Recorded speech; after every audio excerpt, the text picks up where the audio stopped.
thanks for joining us today. I'm here with my good friend and partner lender, Charles Puryear with Cross Country Mortgage. Good to see you, Charles. Hey, good to see you. We're going to do another video. Last one we talked about things you want to do before you're getting ready to buy a house. And so now what we're going to do today is talk about interest rate buy downs. And Charles is going to handle most of this conversation. But this is something that a lot of clients are talking to me about because in the market that we're in, buyers have a little bit more negotiating power than we did a couple years ago. We're just looking at the numbers, and we're pretty steady through last year into this year, same time of the year. And so the question is, a lot of times, should we ask for a price reduction on the house, or should we use some credits to buy down the interest rate? And I hear it all the time, so I thought, let's just do this video. Charles is the expert, and he's going to give you some information. So again, we're sitting here July 15th, 2025, and just to give you an idea, the median sales price here in Wake County is about $500,000. That hasn't really changed from last year. Average sales price is also about the same. Closed sales were on pace for last year. So we're kind of in this steady market where buyers and sellers are pretty even as far as who has some leverage. Really just depends on the property. So I'm going to turn it over to Charles, and we'll kind of go back and forth, but really he'll talk mostly about why the heck you would want a credit to potentially get an interest rate buy down. So go for it. Yeah, absolutely. Why exactly do you want a credit instead of getting a lower price on the home? The numbers actually are staggering on that. You know, just looking at, and we ran these numbers based upon if you were looking at a home that was $500,000. So if you're looking at making an offer and you go and you look at that home and say, hey Nick, I actually want to offer $488,000 on that house instead of $500,000. So my suggestion on that is going to be, instead of going to the seller and asking for a price reduction, you actually ask that seller for concessions. So you do the full price offer, you ask for the concessions for $11,500, and the better use of that is going to be in the buy down. So just the numbers looking at that, you're looking at year one, the buy down, back up. The total cost of the buy down is $11,500. It's a 2-1 buy down. And for year one, you're going to save $7,617 a year. Year two, you're going to save $3,901. So that second year. Now, monthly, that comes out year one, you're saving $634 a month. Year two, you're going to save $325. Now, what does that look like if you did the 488? If you actually got the price reduction at $488,000, you save $74 a month. So it's a huge difference. And again, part of the contract and what I help my clients with is figuring out, well, maybe we can get both. You know, hey, maybe we get a little bit of a rate buy down, maybe we can get a little discount on the house. It really depends on the property. You can use seller concessions for things other than an interest rate buy down. So you could put it towards closing costs. What we're talking about today really is how you can affect that monthly mortgage payment with an interest rate buy down.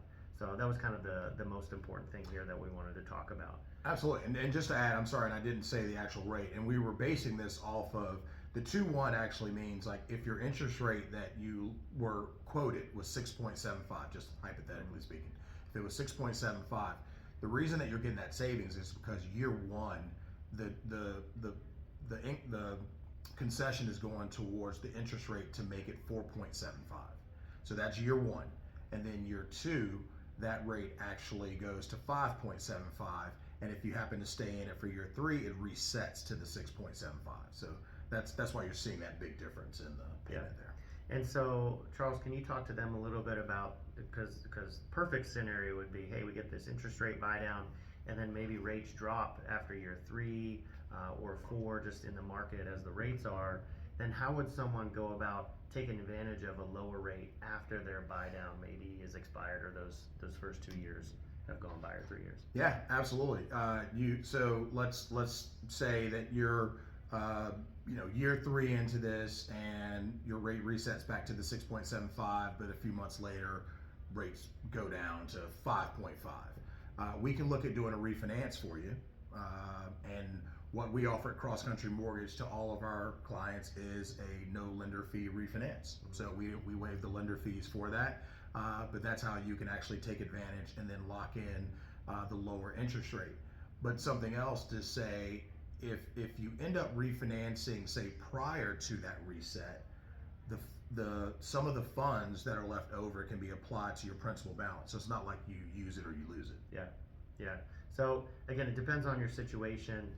If you are looking for that monthly cost or price to go down on your monthly payment, then an interest rate buy down. Now there are like 30-month full term interest rate reductions you can have too. But Sure. talk to us the difference. I know we've had some conversations about the temporary rate buy down difference, and then maybe if someone's like, well, I just want my whole loan to be at a little bit lower using these credits, maybe Sure. give them a little idea of that. Yeah, absolutely.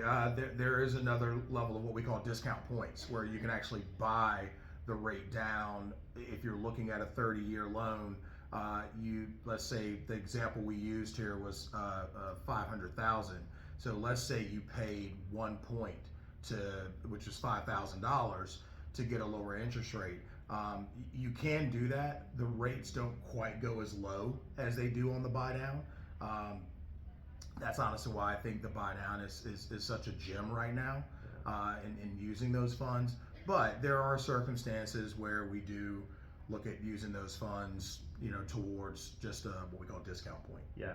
So again, that's why you want to talk to Charles before you get into making your offer and really having some numbers in front of you, which is what I always try and do is, hey, let's talk to Charles, let's get a good idea of that, and really figure out not only how much you're going to save, but what's most important to you.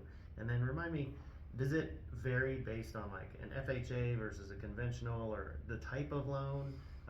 How does that affect how you can use those buy down rates, or is that not really Sure. a difference? No, so actually it's mainly going to circle around the loan amount and the interest rate. Right. We can do the buy down on an FHA loan or a conventional loan. Yeah. I thought so. I just wanted to make No, sure. hey, That's why you're on be here with clear me. on it. That's right. So anyway, that was really the whole point. And one last thing too, I think we talked about it on that first video, is there's not unlimited seller concessions that you can use. So if you think you have a property that's really overpriced and you want to offer $50,000 under the price, let's say it's $500,000, you want to offer $50,000 less. What is the amount that someone could ask a seller for in concessions? Because I think there's a percentage of the price that most loans you can ask for. Yeah, absolutely, there is. So we always want to have a conversation, all of us together, meaning like you as the buyer, you and I, Nick, just kind of what your interests are in that, because that percentage of concessions that you can ask for varies based upon the type of loan you're doing and the amount of down payment that you're investing into that. So the number's going to look different if you put 5% down than if you put 20% down. Right. Or if you're doing a FHA loan that may have a certain percentage concession that's allowed, or a VA loan. So again, we'll discuss that before you go and make the offer. Yeah, and I wanted to mention it because that just goes to show you guys there's so many moving parts to this that you really want to have an expert that's going to help you pick what is best for you, most appropriate for you. I remember I did a seller concession, and that person was allowed a maximum of 6% of the purchase price. I think it was a $400,000 house. It was like $24,000 or something. Sure. Ended up not getting it, but there's just a number that you want to have in your head, and we'll talk to you about that. Make sure you guys understand it.